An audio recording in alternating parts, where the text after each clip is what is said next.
Alors, hello à tous pour cette nouvelle vidéo du 7e art dans tous ses états.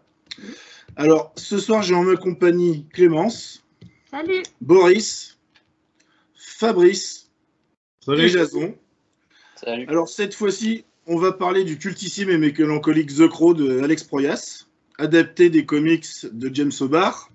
Donc, sorti en salle en 94 avec notamment Brandon Lee, Ernie Hudson, Michael Wincott, Rachel Davis et Sofia Chinas. Alors, est-ce que quelqu'un veut faire le résumé de The Crow? Ou je le fais?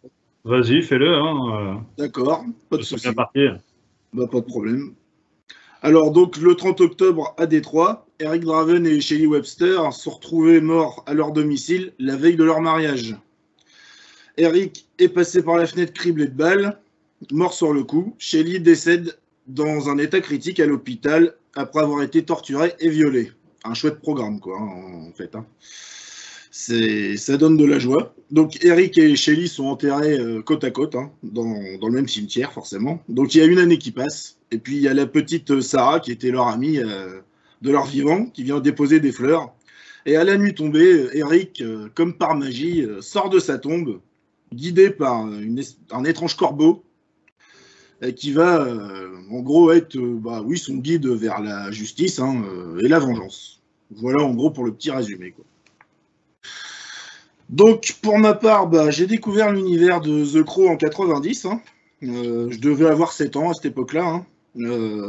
Par la BD de James O'Barr.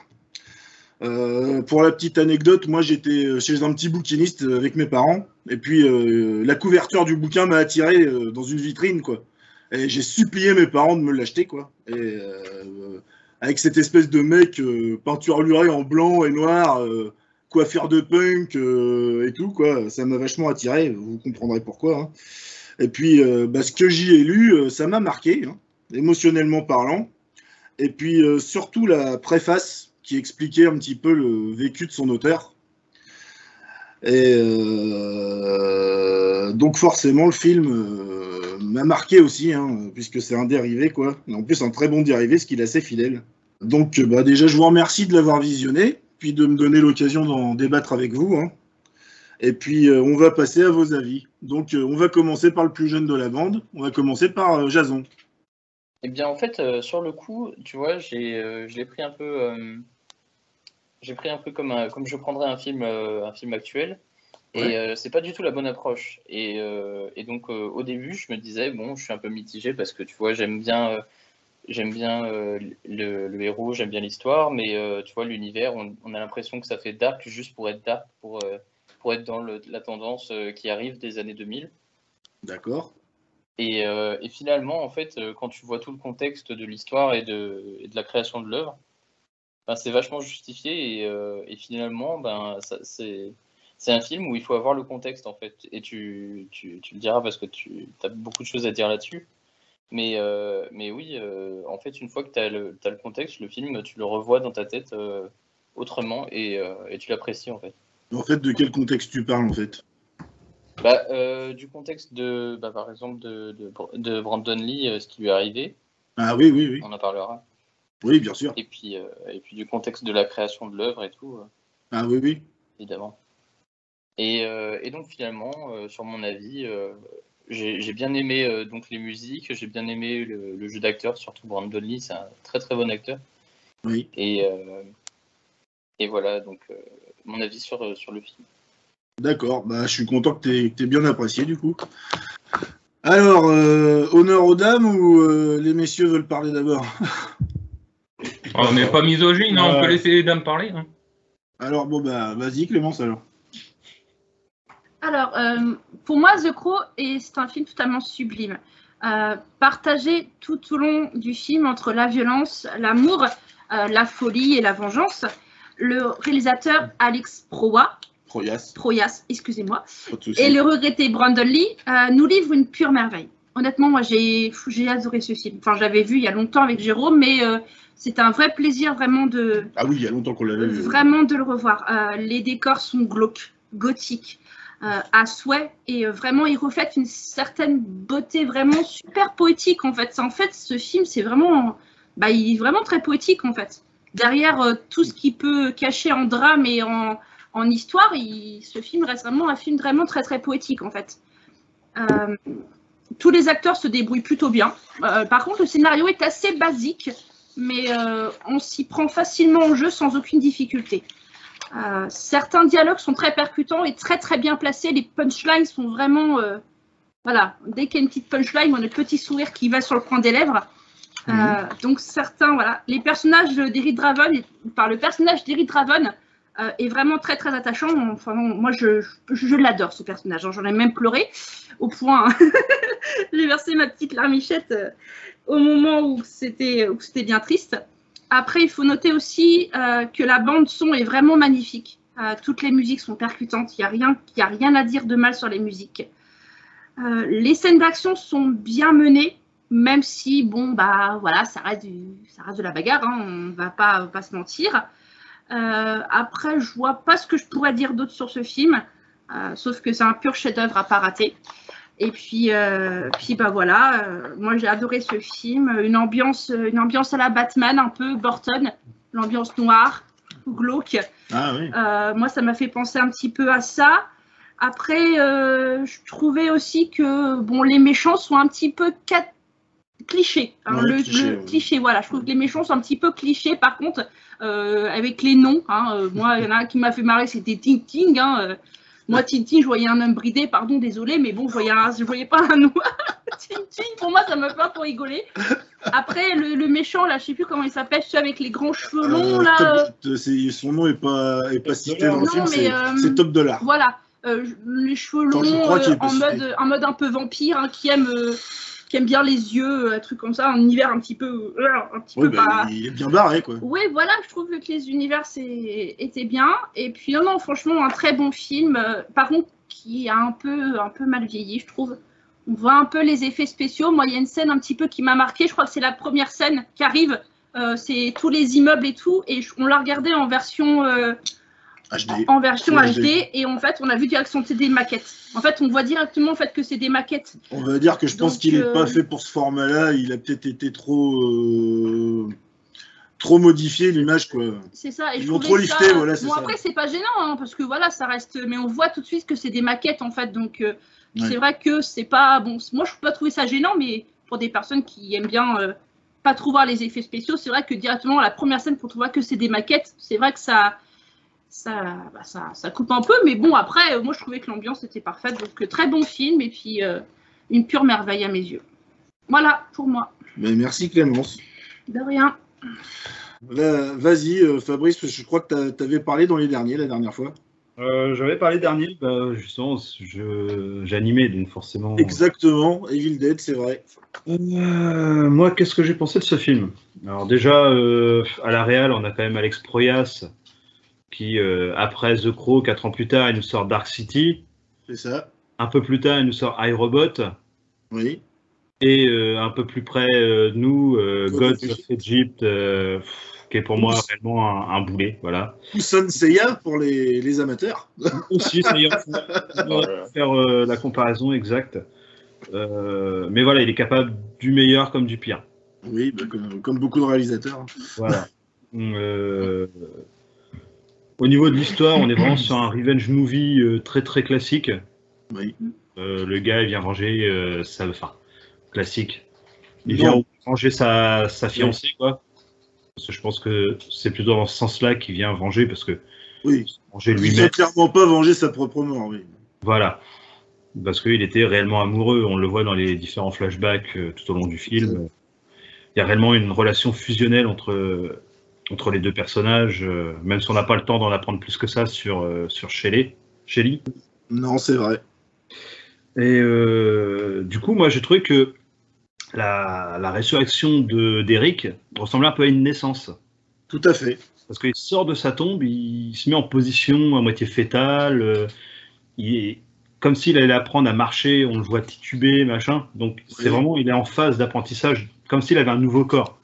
Parce qu'effectivement, ils le disent dans le film qu'il a été incinéré, donc c'est pas possible que ce soit lui. Enfin, comme disait Clémence, les méchants sont clichés, mais on peut pas plus. C'est vraiment le méchant, voilà. Le film s'en moque en fait. C'est un moment, il y a une réplique comme quoi les noms des méchants C'est Il dit vos noms sortent D'une d'une bande BD dessinée, ou quelque chose comme ça. Oui. Ouais. Il y a aussi avec des prénoms, un joyeux avec des prénoms de pirates. Voilà, c'est ça. Ouais. Donc je pense que c'est assumé, hein, parce qu'en fait, ils sont Oui. juste là pour s'en prendre plein la gueule, quoi. Et du coup, le scénario est vraiment linéaire. Il bute des méchants lambda Oui. pour aller après taper le boss, on va dire, le boss final qui est Top Dollar, C'est ça. joué par l'excellentissime Michael Wincott. Oui, oui, oui. On a pu voir dans Alien 4 Ouais, et dans Le flic de San Francisco. Je pense que Ouais. c'est même plus Ouais. là qu'il a marqué les esprits. je suis aussi dans Robin des Bois aussi. Oui, exact. Et Kevin Costner. Oui. Et moi, j'ai bien aimé aussi le sergent Albrecht. Albrecht, voilà. Oui, Ernie Hudson de SOS Fantôme. Voilà, SOS Fantôme, Basket Diaries avec DiCaprio. Ah, on n'a pas vu ça. Voilà, donc moi, c'est un acteur que j'aime bien. Je le trouve plutôt connu oui. dans l'univers. Je rejoins la vie. Il fait le bon flic sympa, même si on comprend pas trop qu'est-ce qui a pu lui arriver pour qu'il soit rétrogradé. Enfin, moi, je n'ai pas compris en tout cas pourquoi il était. Bah, je crois qu'à un moment, quand elle donne le dossier, la flic, elle donne le dossier, elle fait, quand tu t'es mêlé trop de l'histoire, c'est oui, il fait. Bon, en fait, il a trop voulu enquêter sur la mort de Eric bah et oui, Shelley c'est ça, et en fait, il s'est fait. il s'est fait gercler, quoi. Il s'est fait gercler parce qu'il posait trop de questions, il était trop curieux, en fait. Après, c'est une supposition. Je suppose que les bandits ont un peu les flics dans la poche avec leur pognon. Oui, Quoi. bah, quand tu vois. Et là, c'est supposition. Quand tu vois dans l'état dans lequel est la ville de Détroit, avec la violence, les crimes, le viol, la drogue, tu peux te dire qu'il y a de la corruption au niveau de la police. Oui. Comme dans Robocop, hein, c'est la même ville. Voilà, de toute façon. Il y a The Crow et après il y a l'OCP. c'est une espèce de chaîne comme ça. Et du coup, moi je trouve que Brandon Lee il incarne bien le vengeur un peu creepy. Ouais. Et le côté un petit peu fou vengeur avec des fois un petit rictus qui dit qu'il n'est pas là pour blaguer, mais en même temps il veut faire souffrir autant que sa compagne a souffert lors de la nuit fatale. Donc, après, je trouve que les scènes d'action sont plutôt sympas, bien rythmées. Mais les effets spéciaux, on voit qu'on est sur un film avec un budget qui était plutôt restreint à l'époque. 15 millions, c'était pas non plus énorme. C'était pas un gros budget de l'époque. Hein. Voilà, donc, un Die Hard, il faisait péter les Scorpios, par exemple. Voilà, donc, et on a, par exemple, 3 ans avant, Terminator 2 avec ses 100 millions de dollars. Voilà, exact. Donc, on peut faire un peu une balance entre les deux. Exact. Donc, peut-être ça explique la qualité des effets spéciaux, des explosions. Mais en aucun cas, les maquillages et tout ça sont à remettre en cause parce que c'est propre. Oui, tout à fait. Oui. Les décors, je reviendrai comme sur Clémence, ça m'a vraiment fait penser au Batman de Burton. Ça ressemblait vraiment à Gotham version Burton. C'est très gothique, oui. Donc très très gothique. Justement, le personnage a vraiment tous les codes sur son costume, son maquillage. Il a vraiment les codes du gothique. Voilà. Mais dans l'ensemble, moi, c'est un film que j'ai plutôt apprécié, même si voilà. Même s'il est classique par sa structure, quoi. Voilà. C'est un film que j'ai apprécié revoir parce que ça faisait plus de 20 ans que je ne l'ai pas vu. Oui. J'ai dû le voir à l'entrée du lycée, donc il y a plus de 20 ans. Oui. Ça m'a fait plaisir de le revoir. Après, ça m'a pas laissé un souvenir impérissable. Il m'en laissera pas un non plus, encore une fois, par le deuxième visionnage. Ah bah écoute, après c'est chacun ses goûts. Hein. À la rigueur, ça me donnera peut-être envie de voir les suites. Je vais pas parler tout de suite de tout ce qui est esthétique, OST, vu que on en parlera un tout petit peu plus tard, une fois que. On parle après vos avis, oui. Le côté culte, pour moi, c'est pareil, ça fait partie d'une autre catégorie dans laquelle on parlera un peu plus tard, parce que sans certains événements qui ont eu lieu, je pense pas qu'il aurait passé le stade de culte. Après, c'est mon avis. Ça veut pas dire. Je pense que ça a rajouté beaucoup, hein, c'est certain. Voilà. Pour moi, c'est un bon film. Mais voilà, sans tout ce qui se passera à côté, je le mettrai pas dans mes films cultes. Voilà. Oh, mais je peux comprendre. C'est vrai qu'il est assez simple et tout. Bah, en tout cas, merci pour ton avis. Hein. Mais de rien.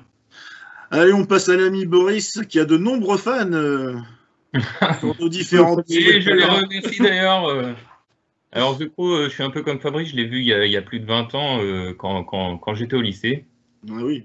Et donc, c'était aussi à une période où je me suis retrouvé dedans visuellement. Alors, j'avais pas connaissance, j'ai pas lu la bande dessinée. D'accord. Mais le film visuellement m'avait marqué. Alors, le film, histoire de vengeance, assez classique, mais surtout en fait, d'amour et d'amitié. Oui. Finalement, il y a beaucoup de duos qui fonctionnent par amour ou par amitié. Donc, Draven avec sa future ex-femme, enfin du coup, future épouse, cette histoire d'amour-là. La petite fille dont il s'occupe. Oui, Sarah. Voilà, qui par la suite du coup devient amie avec le policier. Oui, Albrecht. Et cette petite fille, plus tard, cherche en fait aussi l'amour de sa mère.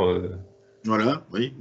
Elle retrouvera ou pas, donc ça c'est à voir dans le film forcément. C'est vrai qu'au-delà de ce qu'on te montre de violence, le message d'amour il est quand même assez présent tout du long. Oui. Exactement. Et puis bon, Albrecht se prend d'amitié pour Draven aussi au fur et à mesure du film. Ils ont des échanges quand même chez lui, etc.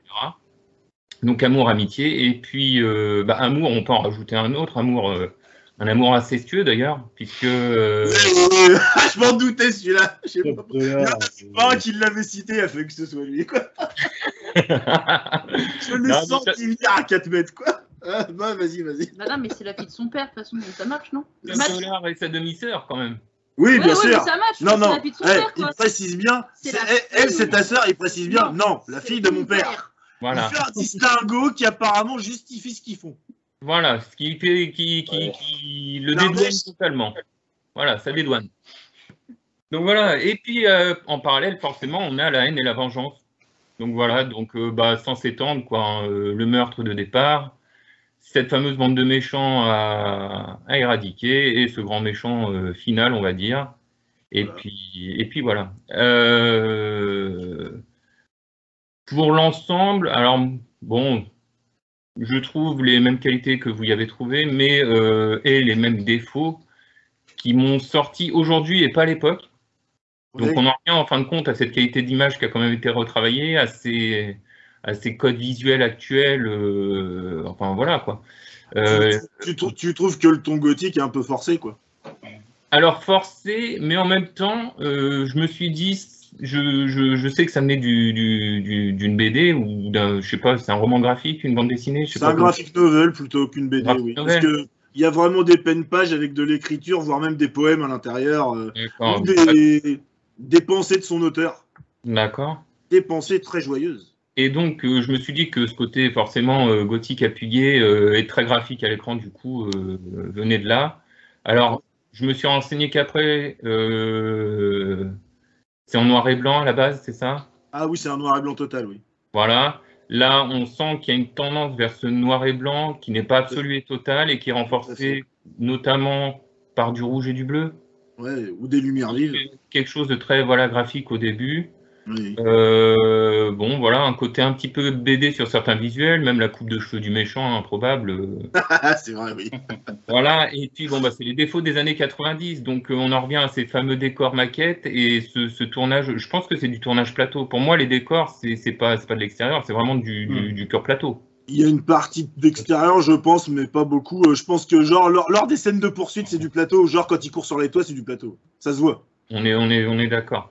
Bon, donc voilà, donc ça m'a sauté aux yeux sans me sortir du film, mais parce que j'ai ce recul-là de l'avoir vu plus jeune et puis de l'avoir remis dans son contexte d'époque, comme Jason a dit, faut le remettre aussi un petit peu à sa place, on va dire, chronologiquement parlant. C'est vrai. Voilà. Et puis après, de toute façon, oui, OST et une esthétique très marquée, qui pour moi est très très plaisante malgré tout. Ces petits défauts d'aujourd'hui, on va dire, pour aujourd'hui. Ok. Bah, en tout cas, c'est très bien parce que dans l'ensemble, malgré quelques critiques, je voulais Papy remet ses lunettes parce que sinon il est mal barré pour lire ses notes. Voilà. Il fallait bien qu'on en arrive là un jour. Donc, du coup, bah, je suis quand même assez content parce que vous avez quand même l'air d'avoir tous apprécié, plus ou moins. Forcément pas à mon niveau parce que moi j'ai peut-être eu une accroche spéciale avec le film. Il peut être très parlant pour certaines personnes, ça on peut l'entendre, oui.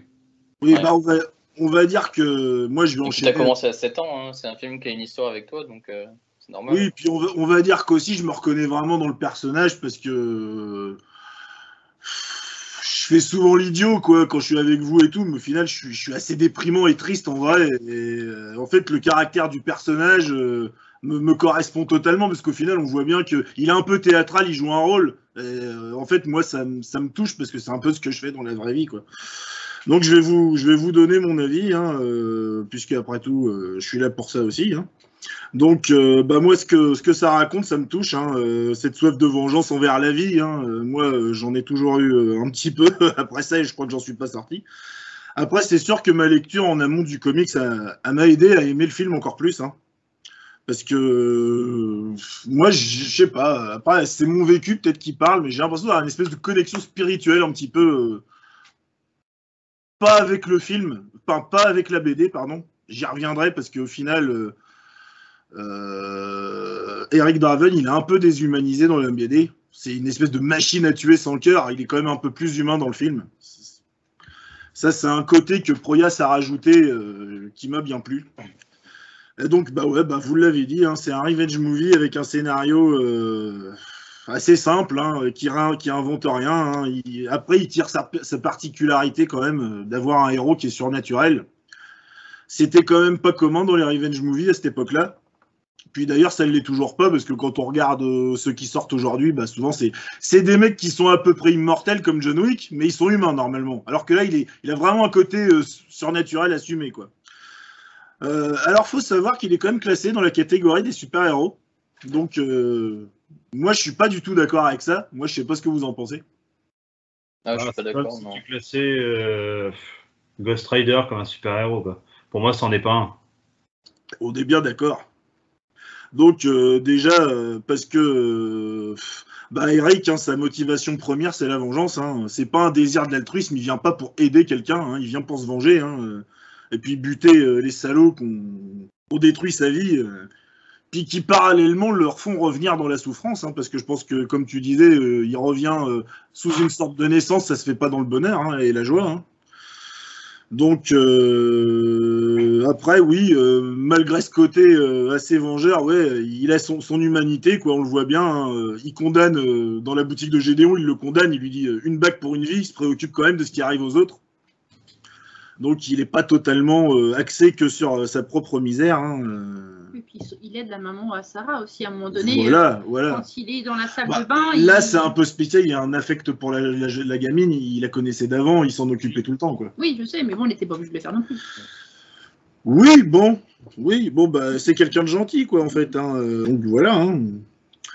Donc après, bah, comme vous, hein, il y a l'ambiance hein, qui m'a plu, hein, la sombre, gothique, viscérale. Hein, ça correspond parfaitement au message que le film veut faire passer en termes de perte et de vengeance et de deuil. Hein, après, il y a quand même une vraie mélancolie hein, aussi, puis de l'amour. Hein, ça se lit aussi sur le visage d'Eric. Hein, il ressent des émotions tout au long du film. Hein, on le voit bien, et l'acteur joue très bien d'ailleurs. Hein, moi, en termes visuels, j'ai un peu l'impression de traverser un poème de Rimbaud ou un conte de Poe un peu. Pour la noirceur, et puis autant la poésie, la mélancolie qui se mêlait à cette haine, cette vengeance. Donc, si je devais donner un équivalent littéraire, je donnerais cela. Après, ouais, bah, un gros point, c'est Brandon Lee. Hein, donc, il y a beaucoup de gens qui sont allés le voir, justement, parce que bah, y a eu ce fameux accident pendant le tournage, hein, où Brandon meurt pendant une scène. Hein. Après, moi, je pense qu'au-delà de ça, en toute objectivité, je trouve que l'acteur il joue son rôle à merveille et que même s'il est encore vivant aujourd'hui, ça atténuerait pas sa prestation parce que je trouve qu'il est vraiment dedans, quoi. Voilà. Donc, le personnage, il est attachant, hein, en quête de justice, là, avec son lyrisme un petit peu tragédien, théâtral. Donc, on comprend sa peine. Hein, je pense que chaque personne qui a subi un deuil peut au moins s'identifier à lui. Donc, c'est quand même une large partie des gens. Hein. Après, ouais, il y a les séquences d'action qui sont quand même assez brutales, vives, un petit peu viscérales, là. Après, j'ai quelques critiques à faire dessus, mais on y reviendra plus tard. Ouais, alors après, ouais, il y a une grande partie des dialogues qui sont quand même retirés, qui sont quand même pris de la BD texto. Hein. C'est-à-dire toutes les tirades que Eric fait quand il est confronté à ses meurtriers, c'est texto dans la BD. Et ça, d'ailleurs, moi, vu que je connais la BD, et peut-être pas vous, moi, j'ai souligné le travail d'adaptation d'Alex Proyas. Il a adapté tout en étant extrêmement fidèle sur le ton, l'intention, sur plein de choses, jusqu'au nom des méchants improbables. Des Tintin, Top Dollar, Funboy, des noms à coucher dehors, quoi. Mais après, comme je vous disais, moi, je pense que c'est assumé parce que, en fait, ces méchants sont un peu le déversoir de la haine et de la vengeance de l'auteur. On y reviendra aussi plus tard. Mais je pense qu'ils servent ils sont juste là pour s'en prendre plein la tronche, quoi. Et qu'en fait, on les a un petit peu caricaturalisés comme ça, parce qu'au final, on n'en a rien à faire, ils sont juste là pour mourir, quoi. Enfin, en tout cas, moi, c'est ce que je pense. Après, je sais pas si vous êtes d'accord ou non. C'est vrai qu'après avoir des bons méchants bien écrits, c'est un peu mieux. Mais bon. Alors, juste pour revenir sur les méchants, Jérôme. Ouais. Il me semble avoir lu que Funboy aurait dû être joué par Iggy Pop. Tout à fait. Et franchement, ça aurait hyper bien collé à l'univers. Je suis d'accord. Et puis, surtout, au côté de l'OST, où on a quand même une bande-son qui est relativement rock. Ouais, punk. Voilà, on parle d'Iggy Pop, qui est quand même une star du icône, rock. hein. Une icône. Voilà. Oui, je suis d'accord avec toi. Alors, après, il faut savoir que dans The Crow, La Cité des Anges, donc le deuxième film avec Vincent Perez, il y a Iggy Pop qui joue dedans, et c'est le méchant. Ah ouais. Voilà. Il faut savoir aussi que de base, The Crow devait être une comédie musicale avec Michael Jackson. Oui. Et c'est Alex Proyas et Brandon. Je tenais quand même à signaler. C'est Alex Proyas qui a sauvé le projet. J'ai fait quelques recherches quand même. Oui. J'ai fait quelques recherches. Donc Oui. de base, The Crow devait être une comédie musicale avec Michael Jackson et c'est Eric Proyas et Brandon Lee qui ont repris le projet. Exact. Mais de base, ça devait être une comédie avec Michael Jackson. C'est MJ qui devait jouer The Crow, quoi. Voilà, c'est lui. C'est Michael Jackson qui devait jouer The Crow et de base, ça devait être une comédie musicale. Ah ouais, ça aurait été une comédie, ouais. Voilà. Enfin, une comédie musicale, ça aurait peut-être été plus tragique et plus sombre, mais en tout cas, ça devait être. De base, c'est ça le premier projet. Adapté en truc dansant et musical. C'est ça. Ça, c'est le premier projet avant que Eric Proyas et Alex Proyas. C'est Eric Draven, et pas Alex Proyas. Mais bon, j'interviens. Voilà. Et puis Brandon Lee reprennent le projet. C'était ça de base, le premier projet. Donc, merci Clémence. Bah de rien. C'est bien de l'avoir signalé parce que je l'aurais peut-être oublié. Et c'est vrai que l'anecdote, je la connaissais. D'ailleurs, je l'ai racontée à Fabrice, je crois, hier ou aujourd'hui, je ne sais plus. Hier, je crois. Donc, du fait, vous avez tous parlé de l'OST parce que j'ai pas grand-chose à rajouter à vos avis parce que je suis assez d'accord, même si vous n'avez pas aimé. Moi, ma propre critique rejoint vraiment la vôtre. Sauf que moi, j'ai un affect particulier parce que tout ce qui est gothique, triste... Moi, quand je vois le film, je chiale. Hein. Je vous le dis clairement, il y a 2-3 scènes qui me font pleurer, alors que je suis pas un mec. Enfin, si, je suis quand même sensible au final. Je me rends compte que oui, aujourd'hui, en fait. Une petite boule de sensibilité. Ouais. J'ai une certaine sensibilité. Hein, je me cache sous un masque. C'est très Nietzschéen, tout ça. Donc, ouais, vous avez tous cité la bande-son avec des artistes variés. Hein, donc, ça fonctionne à merveille, surtout qu'elle est quand même mise. La bande-son, elle est quand même mise à des moments bien propices. Et du coup, faut savoir que ça a été une faveur de James O'Barr, la musique, parce qu'il écoutait ça quand il écrivait, qu'il dessinait à des moments bien précis, et en fait, ça a dû l'aider à faire la transition cerveau-papier, quoi. Donc, maintenant, on va aborder la partie OST, esthétique et technique du film, parce que là, je pense qu'il y a des choses à dire. Hein. Oui. Donc pour l'OST, on a quand même des gros noms, on a The Cure, Pantera, Joy Division, Nine Inch Nails, et j'en passe et des meilleurs. Donc quand même des... Pardon ? Rage Against the Machine, Stone Oui, bien sûr. Je vais pas tous les citer, mais effectivement. Donc vous avez aimé cette bande son? Ouais. Ouais. Et en Moi, plus ça colle au style. Ah mais carrément.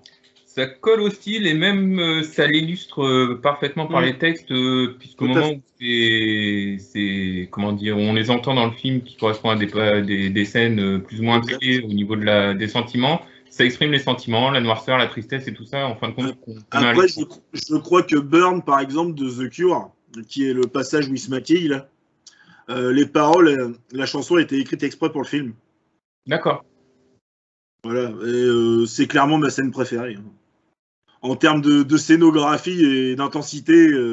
Donc, Burn de The Cure, voilà. Tout indiqué, hein, autant Feu de la Vengeance que Phénix qui renaît, hein, parce qu'au moment où Eric se maquille, on peut imaginer que c'est vraiment sa renaissance en espèce d'ange de la mort, quoi. Et les paroles, elles collent, hein, comme tu as dit, hein, comme beaucoup d'autres chansons. Et puis en plus, on assiste en direct, on va dire à ce moment-là, l'iconisation du personnage, hein, total, parce que c'est tellement scénique à ce moment-là que tout est travaillé pour. Hein. Donc moi, c'est une scène que j'ai vue à l'âge de 7 ans. Hein. Aujourd'hui, j'en ai 38. Et elle me fait toujours des espèces de frissons là, comme ça quand je la vois. Est-ce que vous avez d'autres choses à dire? Moi, sur l'OST, non, pas plus que ça. Non. Et toi, Clémence? Sur l'OST, je trouve que les musiques, elles sont vraiment très très belles. À part The Cure, avec toi, que j'ai connu, mais moi, les autres musiques, les autres groupes, je les connais pas du tout. Ça t'empêche pas d'apprécier pendant le film. Mais je trouve que les musiques, elles sont... Je trouve qu'en fait, les musiques, elles font même limite partie des scènes, en fait. Elles font partie de l'ensemble, en fait, du film. Je pense que s'il n'y avait pas ces musiques-là, le film, on ne pourrait pas ressentir autant d'émotions, en fait. Les musiques font passer tellement de choses, font passer des émotions, font passer la colère, font passer la tristesse, font passer l'amour, que en fait, on peut pas dissocier les deux. En fait, on peut pas dissocier les scènes de la musique. Après, pour illustrer un peu nos propos, illustrer, non, je sais pas. Je vais peut-être pas utiliser le bon terme. En fait, il faut savoir qu'avant, Alex Proyas, il était réalisateur de clips vidéo. Donc, peut-être que ça l'a un peu aidé à coller ça au bon moment. Et d'ailleurs, moi, je trouve que dans l'esthétique globale du film, ce côté clip, cut, où on cut et on passe très vite, on cut rapide, haché, sec, on le ressent. Ouais. C'est vrai qu'il laisse pas vivre beaucoup son image. Parce les scènes sont très rapides entre elles. Tout à l'heure, on parlait des scènes d'action. Et alors, ouais, elles sont intenses, mais elles ont aussi ce côté sec. Elles passent d'un cadrage à l'autre, quoi, très sec. Et des moments, il y a une mauvaise lisibilité parce qu'il est cut de trop, quoi. Je sais pas si vous avez eu ce même ressenti, mais moi, ça m'a un peu. Oui, enfin, quand on passe à un John Wick et puis ça, où on a un peu. Waouh! Il a laissé vivre ses plans, des fois. C'est vrai. Être un petit peu plus contemplatif, même si c'est pas très joli, une ville comme Détroit à laisser vivre, mais qu'on s'imprègne un petit peu plus de l'ambiance. Ça aurait peut-être rajouté quelques minutes au film, mais ça aurait peut-être servi justement. À ce qu'on intègre un peu plus certains éléments, quoi. Après, le film dure 1h49, générique inclus, donc ouais, il aurait pu rajouter quelques minutes, hein, ça aurait pas été gênant. Comme le disait Boris tout à l'heure, on aurait pu avoir des éléments. Un quart d'heure ou... Je suis assez d'accord, un bon 20 minutes, ça aurait peut-être suffi à peut-être avoir une charge émotionnelle un peu plus amplifiée, et quelques plans de caméra un peu plus beaux, parce que des moments, il va s'attarder sur des conneries, quoi, genre le corbeau en feu, à terre. Bon, c'est joli. C'est joli, c'est graphique, mais est-ce que ça sert le propos? Non. En soi, non, mais bon, comme des choses plus contemplatives auraient mis une atmosphère certaine, et voilà. C'est comme la scène de la guitare sur le toit aussi. Cette scène-là, ce plan-là, il est passé à plusieurs reprises et je le trouve un peu long aussi. Ouais. Ce plan-là, quand il est sur le toit avec la guitare. Ouais, on le voit deux fois. Les 2-3 plans où il laisse un peu traîner, finalement, peuvent sembler un peu longs parce qu'ils sont très rares. Ils sont trop rares. Et voilà, on en aurait eu plus finalement. Ouais. On aurait été dans un autre rythme. Puis je pense que ces plans de guitare sont justifiés parce que, en fait, je pense que à ce moment-là, il joue de la guitare très bruyamment, violemment sur un toit. il se décharge un petit peu de son adrénaline, quoi. Parce qu'il passe quand même sa soirée à buter que des mecs. Oui, non, mais je suis d'accord, mais c'est Tu juste vois. que ce plan-là, il est Et puis plus. c'est un musicien de base, son métier c'est Oui, de, un Là, musicien. c'est pas un c'est d'en plan, jouer. Donc, une voilà. scène super. Puis je suppose qu'émotionnellement, il en a peut-être besoin aussi que ça sorte à un moment par sa musique aussi. Oui, non, mais je suis tout à fait d'accord, mais c'est juste que par rapport à d'autres scènes qui sont peut-être limite un peu plus importantes dans le film, Ouais. il y a des plans comme ça qui sont plus longs que des scènes qui sont. Oui, Qui mériteraient d'être plus longues. Toi, en tu fait. trouves que c'est mal dosé au niveau de la longueur de certaines scènes. Oui. T'aurais préféré voir d'autres choses. Oui, voilà. Les scènes plus longues Comme qui sa mort, méritent ils auraient d'être pu plus laisser longues. traîner un peu plus. Quoi?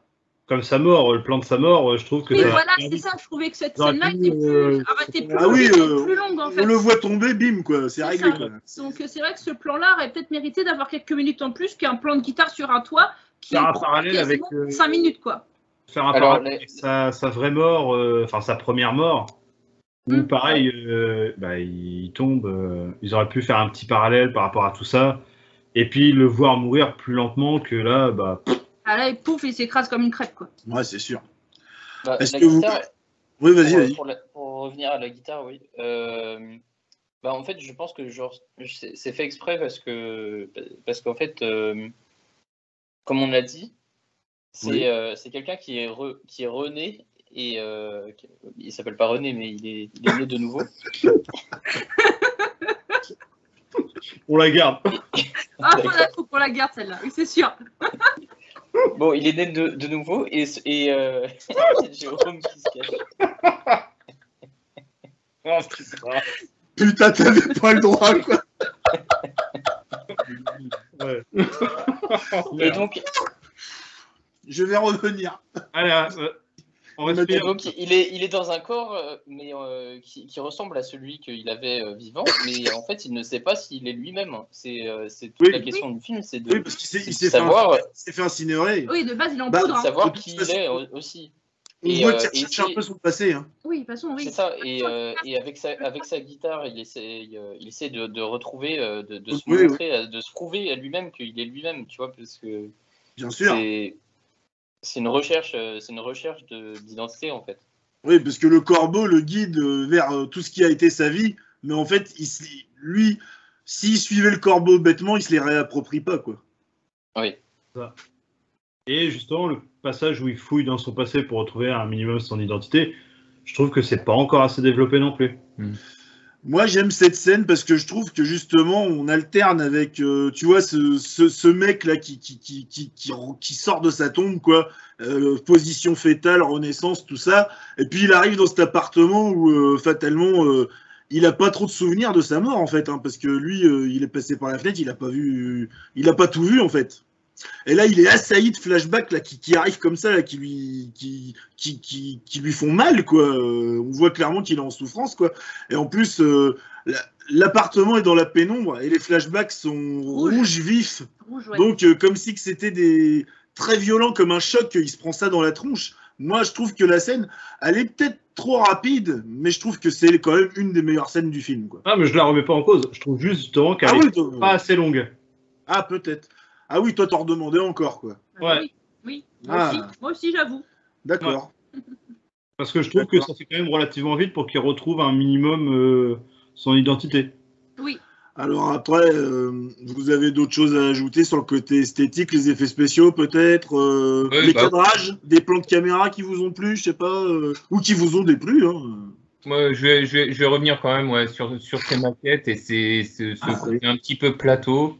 Alors oui, en effet, ça rappelle les techniques et l'esthétique de Burton aussi. Tout à fait. Un petit côté plastique carré qui peut être dérangeant à cause de la qualité d'image d'aujourd'hui. Exact. Voilà. Parce que moi j'ai le DVD et si je le regarde, en fait, ça se voit carrément moins. J'ai regardé après par acquis de conscience et ça se voit beaucoup moins. Où tu gardes un grain d'image finalement. Je l'ai regardé en 280p. Hein. Donc, qualité VHS. Non, moi c'est qualité DVD quand même. Non, il a dû souffler, pour retirer la poussière. Et en non, même temps, si tu te tires une balle dans le pied aussi. Non. Justement, on garde le grain d'origine du film. Ouais, tout à fait. Si tu le regardes en HD, tout est lissé, tout est beau, tout est net. Ouais. Mais tout ce qui est synthétique, et ben, ça saute tout de suite dans les yeux. Incrustation, morceaux de carton, les Voilà. textures sont. La fausse main, Ah. quand il se fait tirer dans la main, Oui. Ouais. la fausse main, quoi. Ou alors le mec qui a mis sa main dedans. 180p, c'était pas joli Mais à bon, voir. ça, alors, on peut revenir hein. à cette époque-là où des effets spéciaux étaient aussi moyens. Ouais. Bon, on n'est pas sur Evil Dead, c'est sûr, mais bon. Voilà. Mon salaud. Voilà.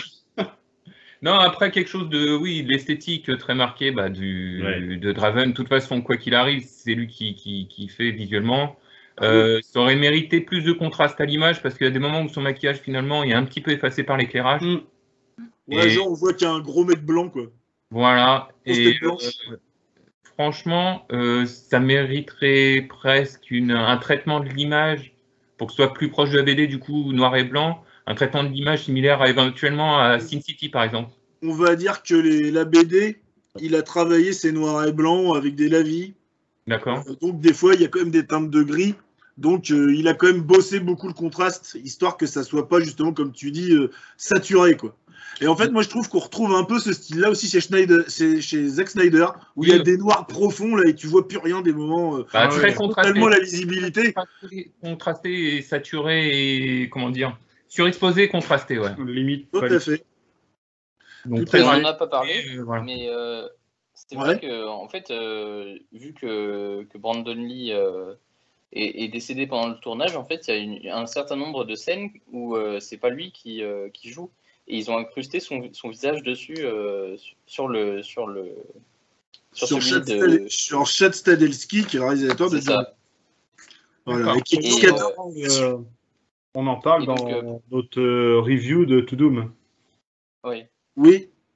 Oui, exact. Et pour en revenir du coup à cette incrustation, en fait, Ouais, finalement, en regardant le film, ça se voit pas ouais. vraiment. Non, elle se voit pas, même en Ouais, je l'ai pas 1080p. Ouais. Je l'ai pas vu. Ouais, Et, alors faut savoir que du coup, Brandon ça a Lee, ouais, il été- n'a pas fini le tournage. Hein.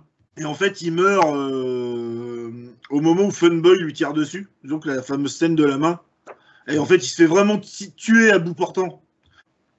Par contre, moi, il y a juste une scène, la scène de l'église, je la trouvais vachement lumineuse. Et je trouvais ça un petit peu dommage qu'ils aient mis autant de lumière dans cette scène-là, en fait. Oui. La scène de La l'église. scène de fin, donc.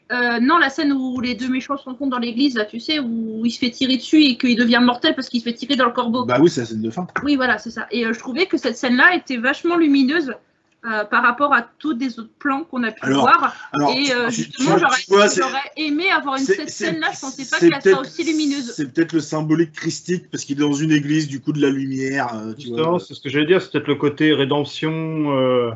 Voilà, et puis. Comme ça, Moi, je quoi. trouve que cette scène-là était un petit peu trop lumineuse Mais et justement, ça. D'ailleurs, Je m'attendais un peu à quelque chose de plus.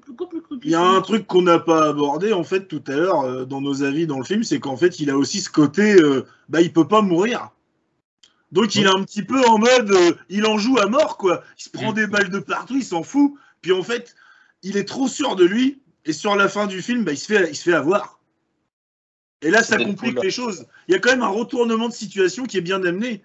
Par rapport à ça, moi j'ai trouvé. Parce qu'on s'attend pas à un moment à ce qu'il défaille. Et là, il y a même le flic qui fait je vais me mettre derrière toi, et puis toi tu y vas parce que tu peux te prendre 25 balles, on s'en fout. Et là, il fait non, mais je peux plus, c'est fini quoi.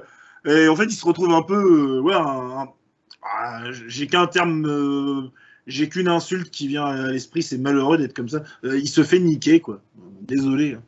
Bah après, il y a une autre scène qui est lumineuse, c'est quand aussi Sarah, elle rejoint dans l'appartement, là, elle le cherche parce qu'elle l'a reconnu, parce qu'elle l'a sauvé là, en skateboard. Là. Puis quand il apparaît, tu vois, la pluie s'arrête et il y a un gros halo de lumière qui baigne. Cette scène est kitsch. Elle est énorme parce que la lumière, elle arrive d'un coup, tu vois, qu'ils ont allumé un spot, quoi. C'est Jésus qui arrive, quoi. C'est ça, Mais voilà. c'est ça, la scène est totalement christique, quoi, symbolique. Et encore ça me fait encore plus penser à Zack Snyder qui colle des itérations de Jésus un peu partout, quoi. Oui, c'est un peu cliché. Ça va aussi avec les paroles de sa chanson. Après la pluie vient le beau temps. Après, oui, enfin. L'éclaircie vient après la pluie. Non, la pluie. C'est ça, voilà. Les fans savent. C'est ça. Donc voilà, finalement, moi je l'ai plus vu comme ça, finalement, et pas. Du coup, ça m'a paru moins kitschos. Finalement, oui, d'accord. Oui, toi, t'as fait le parallèle avec les paroles. ouais, direct, pour moi, ça m'a parlé au niveau de la chanson. Ah, c'est pas con, c'est pas con. Bah, tu vois, en 20 ans, j'ai jamais pensé à ça. Après, ouais, on peut aussi parler de l'esthétique de la ville. Hein.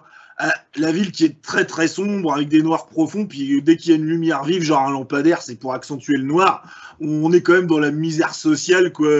Une ville qui est délabrée de partout, qui crame de partout. Hein. Les feux sont très orange. Après, est-ce qu'on parle de la scène en travelling d'intro quand le film commence, et on voit carrément que c'est une maquette, on a le travelling comme ça sur la ville. Ça, c'est horrible. Je veux dire, tu commences le film par ça en 2021, tu prends quand même une baffe dans la tronche. Voilà, il y a certains aspects qui font que le film a vieilli, quoi. Ah, tout à fait. Après, il y a des cadrages de vol de corbeau qui sont pas mal. Hein. Ouais. Il y a des travelling qui suivent le vol du corbeau qui sont pas mal. Mais malheureusement, on va pas dire, hein, le corbeau joue bien son rôle de corbeau. Voilà. Après, moi, il y a un truc qui m'a gêné aussi, c'est justement les poursuites pendant les toits, les incrustations du personnage qui court, qui fait des roulades. Des moments, il est super au ralenti, tu sais, elles ont mal vieilli aussi, quoi. Ah, il y a des ralentis et puis il y a aussi des fondus arrêtés un peu, comment dire, qui font très télévision finalement. Ouais, c'est vrai. Il y a des petits arrêts sur image, fondu noir, qui sont très... Ouais. Moi, je trouve que pour un film qui a été quand même restauré on va dire, avec l'image de notre époque, ils ont quand même fait un travail de salaud, quoi. Sur la restauration d'image.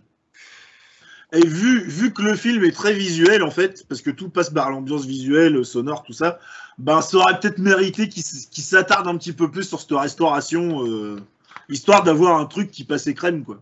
De toute façon, la restauration sur des films anciens, ça marche très rarement bien. Hein.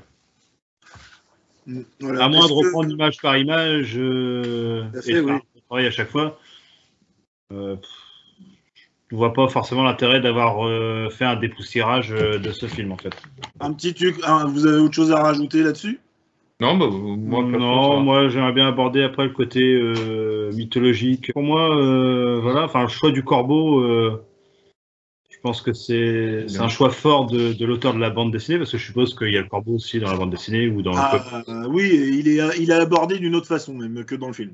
Donc, parce que le corbeau, déjà, il annonce vraiment les mauvaises choses. Hein, c'est un oiseau de mauvaise augure. Donc, je pense que dès que les méchants ils voient le corbeau, ils devraient se poser la question, mince, qu'est-ce qui va nous arriver sur le coin de la tronche? Parce que justement... Il y a le côté... vu des méchants qui se tapent, quoi, que des mecs paumés qui s'envoient des trucs pas possibles dans les veines, ils sont complètement cons, quoi. Cavale des balles. faut avouer. Qui apporte vraiment les mauvaises choses, et ça, depuis la nuit des temps, le corbeau est considéré comme un oiseau de malheur, en fait. Ou alors c'était Odin qui était déguisé, je ne sais pas. Et du coup, j'ai fait une petite recherche, hein, parce que... Ouais, bah c'est très bien. Parce que voilà, je m'y suis intéressé. Je l'avais fait aussi, mais bon...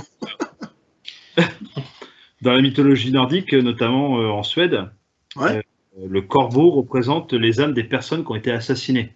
Exactement, oui. Donc déjà, on voit vraiment le rapprochement. En Allemagne, ça représente les âmes damnées. Exact. Donc pareil, on est un peu dans le même délire. Souvent, c'est une âme qui n'a pas réussi à quitter le monde correctement de manière naturelle, on va dire. C'est ça. Et du coup, oui, partout ailleurs, voilà, c'est l'oiseau maudit, quoi. Donc, tu sais que c'est une origine réelle, ça? J'ai l'anecdote d'ailleurs, justement. Si tu veux en parler. En fait, c'est tout con, c'est que les corbeaux, à la base, c'est des oiseaux, du coup, qui se nourrissent surtout de cadavres. Qui peuvent se nourrir de tout, et même de cadavres, oui, justement. Oui, ils sont nécrophages. Et du coup, c'était un mauvais présage parce que, en fait, dès qu'il y avait une guerre, les corbeaux se mettaient à suivre les soldats parce qu'ils savaient qu'ils allaient avoir un repas à la fin. En gros, ça tue la mort, quoi. Exact. C'est ça. Bah, ça représente la mort depuis la nuit des temps, comme tu l'as signalé. Puis aussi, avec l'anecdote de Jason, ça prend encore plus son sens, quoi.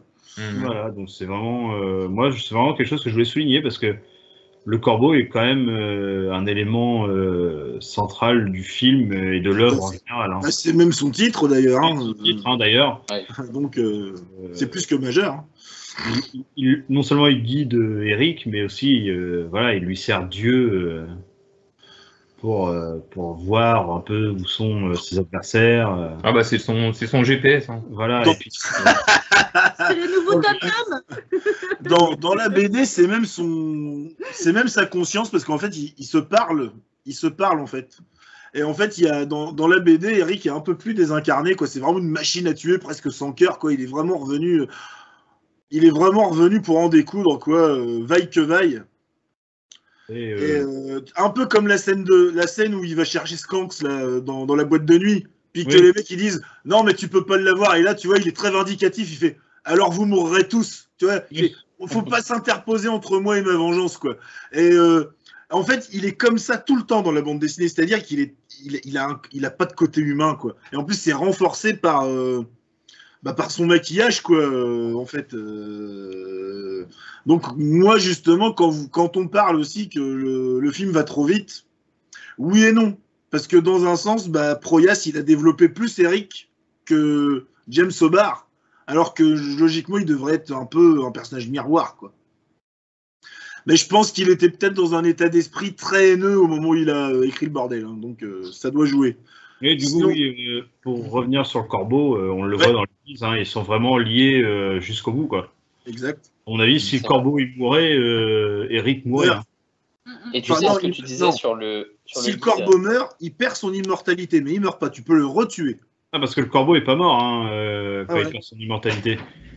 Et c'est intéressant comme guide du corbeau en fait sur Fabrice, parce que en fait dans la mythologie nordique, vu que tu en parlais, Odin est connu pour avoir deux corbeaux qui lui servent du coup d'espion à observer, c'est ça. Ouais. Observer si Boris a bien travaillé God of War, il le sait. Hein. Bien sûr, bien sûr. Alors même Assassin's Creed de Valhalla, on en parle un chouille. Ah oui. Dans la très bonne série Viking, on le voit souvent. Donc vas-y, continue. Voilà. Oui, et du coup, avec le parallèle de là, ça fait tout son sens, puisque ces corbeaux, en fait, enfin ce corbeau-là, il va guider le héros pendant tout son voyage, en fait. Ouais, c'est vrai. De toute façon, il le réveille, parce qu'à un moment donné, il tape sur la tour Ouais, avec son bec. il tape. On peut dire ça, oui, mais je pense que. Enfin, oui, on peut dire qu'il le réveille, oui, peut-être. Hein. Après, est-ce que c'est le corbeau qui le ramène à la vie ou des forces surnaturelles dont on n'a pas conscience, on ne sait pas trop. En tout cas, il est sûr que les deux sont liés et qu'il est là pour le guider vers. Parce qu'à un moment donné, la scène, elle est quand même bien marquée. Le fait que le corbeau, quand il fait toc toc toc toc. Oui, mais ça ne veut pas dire que c'est le corbeau qui le ramène à la vie. Non, mais par contre, le corbeau l'aide à trouver les chaussures. On va dire que là-dessus, on n'a aucune explication. Non, par contre, le corbeau l'aide à trouver les chaussures, l'aide à trouver un manteau. Bon. L'aide à monter les escaliers, enfin voilà, il le dirige en fait. C'est un corbeau fâché. C'est la petite fée dans Zelda. Voilà, c'est Navi, c'est ça, dans Zelda, Navi, oui, exact.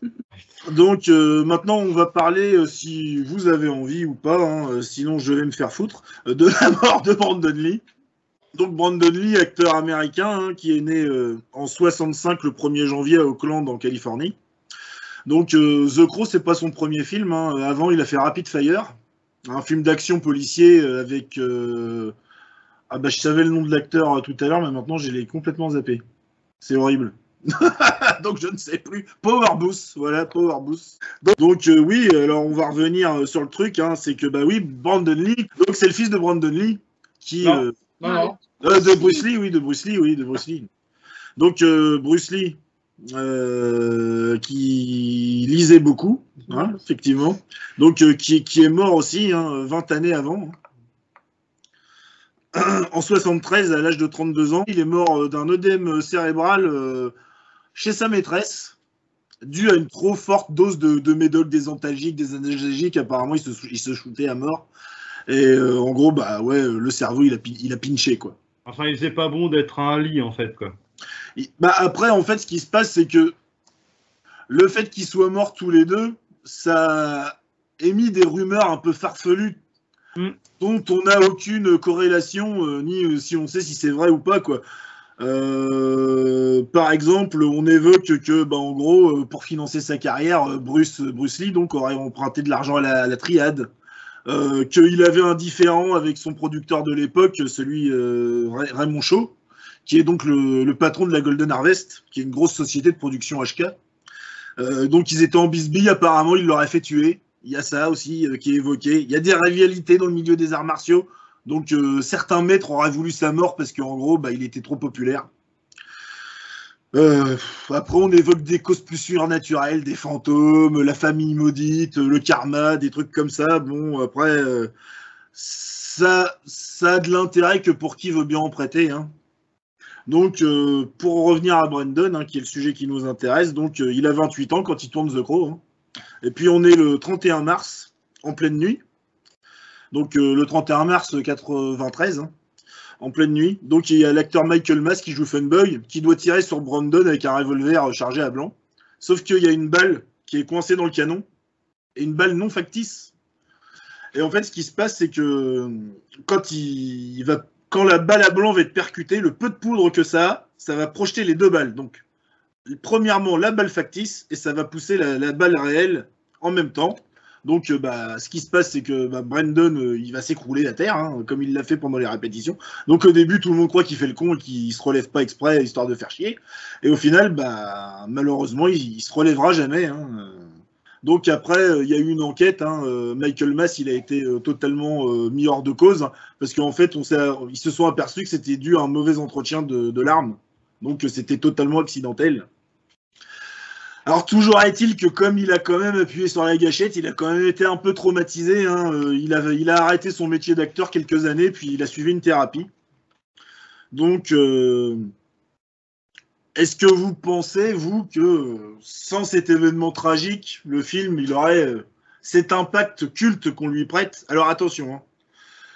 Moi, il y a un truc que je mets en exergue, c'est que la BD, que vous le vouliez ou non, elle est culte. De toute manière. Donc, il y avait déjà un culte de The Crow, avant le film. Maintenant, là, on va faire le distinguo. Alors, est-ce que le film, il aurait cette aura funeste, morbide, un petit peu spirituelle et tout ça est-ce qu'il aurait la même aura si Brandon était encore vivant aujourd'hui? Ouais, non, pour moi, il serait rentré dans les rangs d'un film, un bon film. Hein. Oui. On va pas se mentir. Mais je pense pas qu'il aurait atteint le rang de culte. Parce que tu le trouves trop banal, en fait, dans sa construction? Trop linéaire dans son scénario. C'est pas le petit côté amourette et amitié, ni le côté un petit peu surnaturel d'un vengeur déjà mort, Oui. qui aurait un peu sauvé le truc, parce que on va aller aussi un petit peu du côté de la vengeance avec quelqu'un de surnaturel. Comment il s'appelle, Ghost Rider. Oui. Qui est quand même un vengeur. Hein, c'est l'esprit de la vengeance. Voilà. Je suis désolé, les films sont pas cultes. Alors que la bande dessinée, le comics, c'est relativement bon. Le comics, il est relativement bon, mais il est passé de mode depuis les années 70, quoi. Voilà, donc pour moi, comme tu le dis, on va faire le distinguo. Une bonne œuvre littéraire ne fera pas forcément une bonne œuvre cinématographique. Et inversement. Oui, ça peut se défendre. Hein. Des fois, tu as des œuvres littéraires qui sont moyennes et qui te pondent des chefs-d'œuvre à l'écran. Tout à fait. Et voilà, pour moi, non, ça restera. Pour moi, déjà, il est culte juste du côté. Voilà, on a le dernier film de Brandon Lee qui aurait pu devenir un grand acteur. Oui. Mais voilà, je le classe pas non plus dans mes cultes. Moi, oui, mais parce que je trouve le film assez iconique en soi, au niveau visuel et son personnage, pour qu'il le devienne sans la mort sans la mort de Brandon Lee. Après, peut-être que ça aura rien changé. Hein. Après, je peux largement me tromper. Hein. Je ne fais pas les modes ni rien du tout. Hein. Parce que du coup, est-ce que ça reste mon avis. Hein. Est-ce qu'il aurait eu le même succès médiatique et populaire? Je ne sais pas. Tout le tapage qu'il y a eu autour. Après, c'est certain que les gens se sont rués au cinéma parce que l'acteur était bon. Voilà. Ça c'est sûr. Totalement ça. Je pense que c'est totalement dans l'esprit du film, en fait, justement. C'est un truc qui a un coup de com'. Bon, c'est pas souhaitable du tout, mais non, c'est un coup de com' malheureux. Pour le film, ça a été un gros propulseur, puisque justement, c'était dans l'idée du film. Comme ça l'est pour The Dark Knight. Hein. Oui. Parce que moi, pareil, je trouve le film pas si bon que ça. Si t'enlèves la mort de Heath Ledger, voilà. Moi, je suis bien aimé The Dark Knight. Là, pour le coup, tu vois, j'ai pas aimé le film. Donc, voilà. Donc, je trouve forcément l'impact moindre. Là, je trouve l'impact plus important. J'ai aimé le film. J'ai aimé quasiment tout du film, même si je lui trouve des défauts. Hein. Je reste quand même assez objectif. Donc, forcément, j'ai pas le même regard. Donc, pour tous les points de vue se défendent. Oui, tu voulais dire quelque chose? En fait, après, il n'y a pas seulement sur le tournage de The Crow, il n'y a pas seulement la mort de Brandon Lee qui a mis aussi en avant le film. Il y a eu pas mal aussi d'accidents techniques. Ce qui est dit dans ce que j'ai cherché, de mon côté, c'est que le tournage en lui-même était maudit. En fait, le tournage était maudit et qu'on supposait qu'on ne voulait pas que le film soit tourné à ce point-là, parce que tellement il y avait des problèmes techniques, au point que certains acteurs ne voulaient plus venir sur les scènes, parce qu'il y a eu des projecteurs qui sont tombés à plusieurs reprises. Exactement. Il y a des cascadeurs qui se sont trouvés blessés. Il y a eu des problèmes de camions, il y a eu des problèmes d'incendie dans le tournage. Donc au point que certains acteurs ne voulaient même plus venir même sur le tournage. Ils ne voulaient plus venir gratter, quoi. Voilà, c'est ça, au point que le réalisateur du film a dû stopper le tournage pendant quelques jours. Ah ouais, d'accord. Histoire de ralentir un petit peu l'atmosphère, histoire de rassurer tout le monde. Le tournage a été arrêté pendant 3 jours. Puis peut-être de faire des vérifications à droite, sécurité, voilà, tout ça. Voilà, c'est ça, parce que il avait vraiment au point que plus personne ne voulait venir sur le tournage et que voilà. Donc le tournage a été arrêté 3 jours. Au bout de 3 jours, ça s'est remis en place doucement, mais voilà, il y a la mort et il y a aussi ce côté aussi tournage maudit qui a fait qu'on a découvert après, hein, parce qu'on n'a pas parlé sur le moment, mais qui a été découvert après et qui rend l'âme aussi un petit peu au film. Ouais, aussi, ça c'est dans les bonus du DVD aussi expliqué. Je les avais regardés il y a quelques années. Mais après, il y a aussi quand même ce côté famille maudite, hein, parce qu'après, il faut savoir que Brandon, il a aussi une sœur qui s'appelle Sharon. Et en fait, elle a commencé à faire du cinéma d'action arts martiaux à Hong Kong. Et en fait, elle a été victime d'accidents de tournage. Donc il y a aussi ça qui se dit que peut-être il y a quand même une vengeance quand même. C'est pas très clair, on sait pas.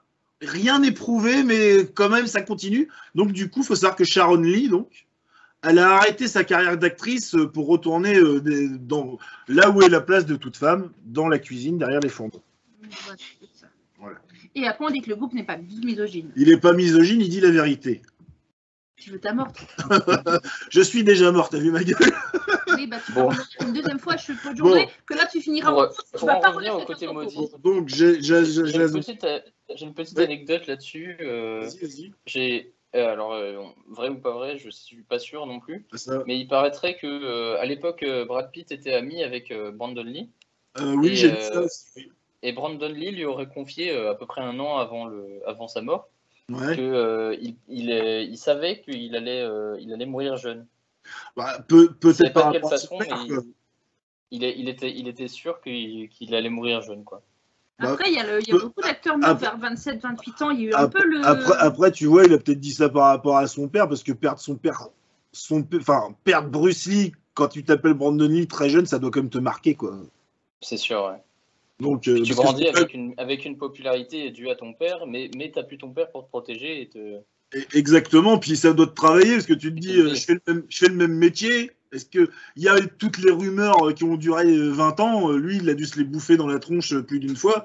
Après, peut-être qu'il psychotait un peu par rapport à ça. Bon, après, je m'appelle pas Brandon Lee, je sais pas, on est dans l'expectative totale. Hein. Après, il y a le côté aussi malédiction des acteurs qui meurent jeunes vers l'âge de 27 ans. Il y en a eu pas mal, ça aussi, à un moment donné. Il y a pas mal d'acteurs qui mouraient vers l'âge de 27 ans, en général. Il y a eu une tronche de chanteurs, acteurs, il y a eu pas mal de... Surtout des chanteurs. Ouais. Ah bon, d'accord. Bon, ok. Bah oui, mais bon, je sais pas. Il était chanteur, Eric Draven. Ah non, guitariste, merde. Maurice, quelque chose à ajouter là-dessus? Non, très bien, je prends toutes ces infos, il n'y a pas de souci, je n'étais pas au courant de tout. T'as vu, j'ai fait des recherches, j'ai fait la Boris. Pour une fois, t'as fait le mauvais élève. J'ai fait la Boris, t'as vu? J'ai fait des recherches à ta place. Bon, du coup, on va enchaîner sur la suite. On va parler un peu de son auteur. Hein, parce que moi, il était hors de question que je vous parle de The Crow sans parler de James Hobart. Hein. Déjà pour lui rendre justice.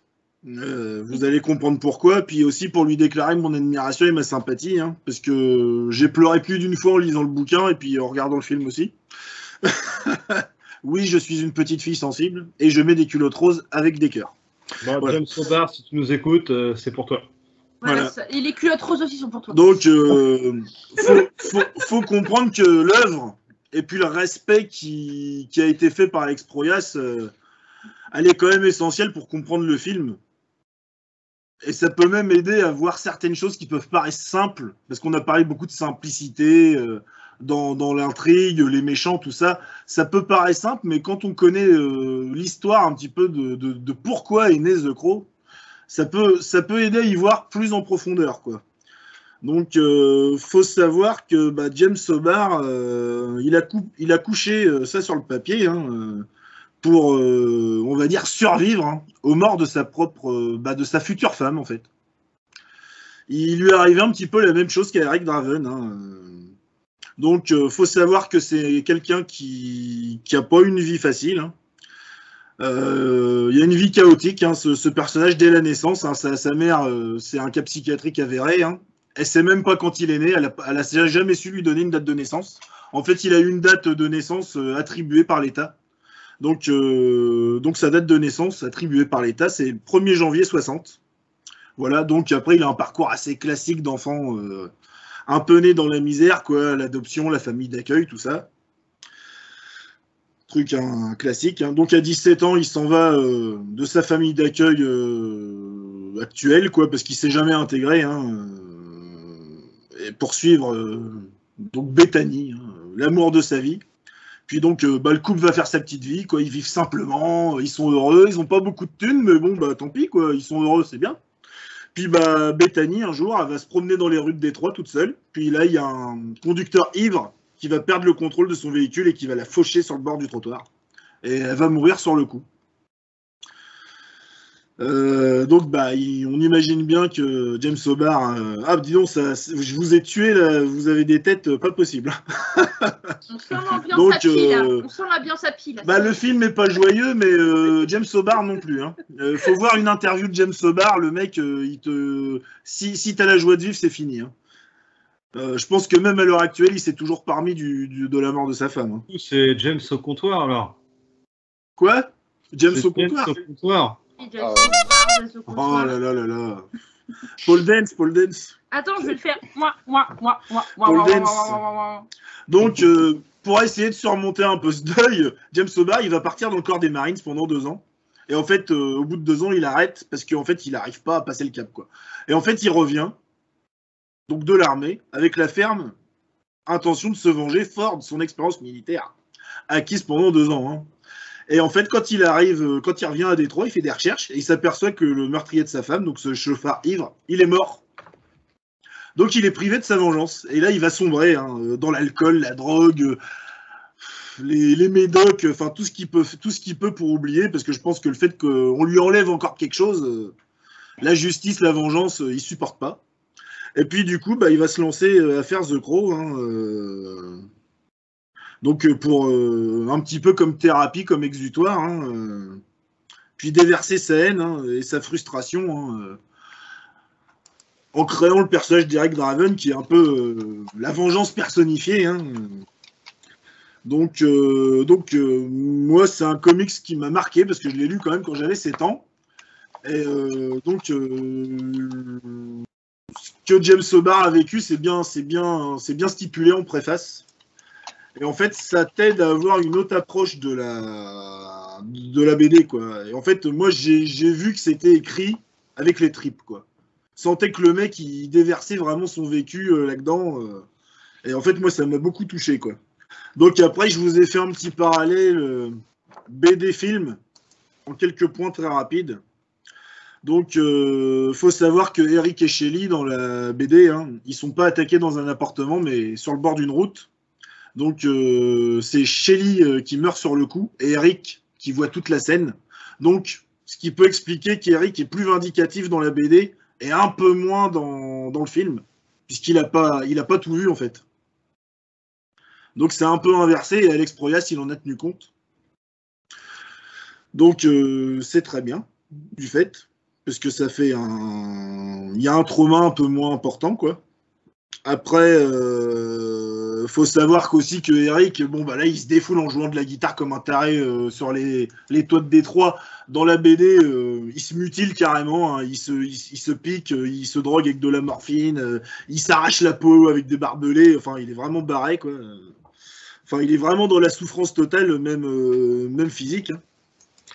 Après, comme je vous ai dit tout à l'heure, le film il se passe pendant Halloween, alors que la BD, elle s'étale sur plusieurs jours. Donc on a un personnage qui est pas plus développé pour autant, parce que je vous dis, c'est une machine à tuer, quoi. Il y a rien d'autre à en tirer.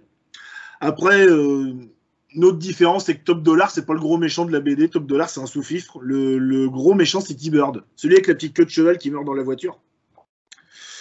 Voilà.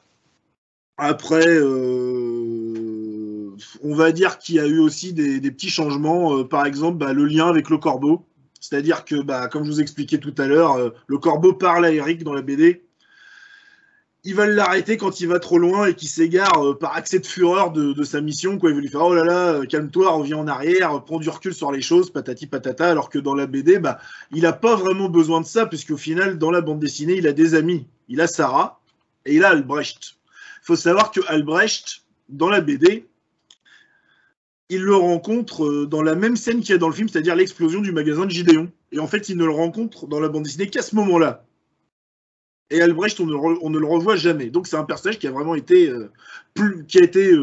voire même quasi inventé pour le film. Hein. Et il faut savoir aussi que Gideon, dans l'explosion, il meurt. Voilà. C'est les grosses différences que j'ai notées. Donc après, on va passer à la suite. Hein, comme je vous avais dit, c'était assez rapide. La suite, c'est rapide, c'est le reboot en fait. En 2018, il y a un reboot qui a été annoncé avec Jason Momoa dans le rôle principal. Alors ce qu'il faut savoir, c'est que c'est plus trop d'actualité parce que Jason Momoa s'est retiré du projet, bien qu'on l'ait vu faire des essais maquillage avec le réalisateur supposé de l'époque, Corinne Hardy. Et en fait, ils se sont tous les deux rétractés du projet pour différents artistiques et financiers apparemment. Mais de ce que j'ai compris, depuis l'année dernière, le projet a été relancé, sauf que il n'y a pas de réalisateur et il n'y a pas d'acteur principal, mais apparemment il est sur les rails le projet. Donc le but d'aborder ça, c'est que moi je trouve que le film se suffit à lui-même. D'ailleurs, j'ai trouvé les suites totalement inutiles. En plus d'être, je vais même pas en parler des suites parce qu'elles sont totalement nulles. C'est des mauvais films. C'est des mauvais films en direct ou vidéo pour la plupart. Il y en a quand même 3. Hein. Plus la série avec Marc Dacascos qui est... j'ai pas de mots.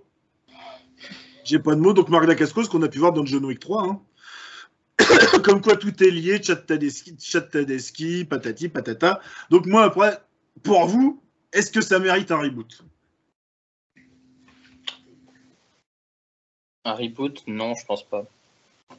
Mais en fait, c'est un film qui a initié justement, comme tu dis, c'est lié avec les John Wick en fait, un peu, oui. Et ça peut, comment dire, on peut voir un peu John Wick comme un genre de suite évoluée du film en fait. Oui, c'est pas bête, oui. Et donc je pense que ça, oui, il y a pas besoin de faire un reboot puisque justement c'est un truc qui évolue et peut-être qu'un jour on aura une autre version de John Wick qui sera le descendant, le successeur de ça. Ah, tu vois ça comme ça, toi? C'est intéressant, oui. D'accord. Et Clémence, une suite. Dans ma tête, j'ai une connerie, c'est pour ça. Sors là ta connerie. Un crossover entre John Wick et The Crow. Ah ouais. Donc un crossover. Quand tu m'as dit John Wick, c'est par rapport à The Crow, on m'a dit j'ai fait un crossover dans ma tête. Alors, un reboot, t'es pour ou pas, toi? Non, non. Le film se suffit à lui-même. Je trouve que le film se suffit à lui-même et je trouve que... Même David Boreanaz dans The Crow?